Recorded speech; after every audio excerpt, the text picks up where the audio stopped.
second thing to consider. Try to consolidate the higher interest debt into lower interest debt. So consolidating debt here, we have this very high interest debt in the form of a credit card. We have a personal credit line, which is still pretty high, but not as bad as a credit card. And then we have this much larger student loan debt, but with a much lower interest rate. Now, look at what these debts are doing to us. The interest expense on this credit card, this $30,000 debt, is costing you $750 a month.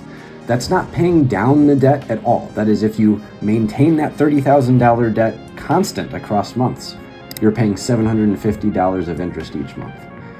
You're paying $150 for this personal credit line, and then you're only paying $500 for this, even though it's a $100,000 debt. I mean, $500 a month will eat into your income, but considering it's $100,000 debt, the $500 doesn't seem so bad, and that's because of this low interest rate here.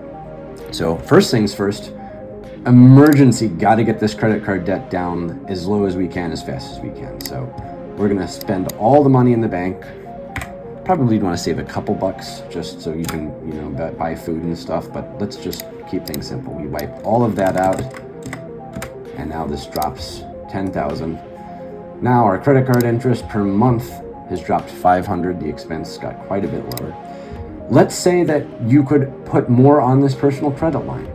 So you want to knock off the high interest stuff first. Use the low interest stuff if you can. Possibly even borrow from your family or something, or friends if they will loan you money to help you get out of this kind of predatory loan, I would say, predatory interest rate.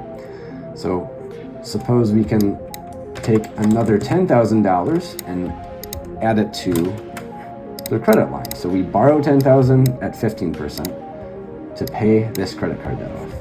Okay.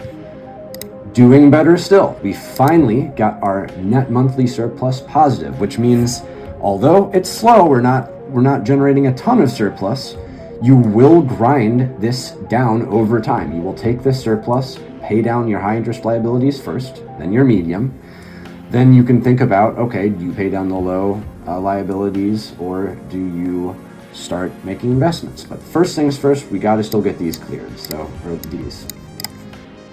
over time, you can do that in this case.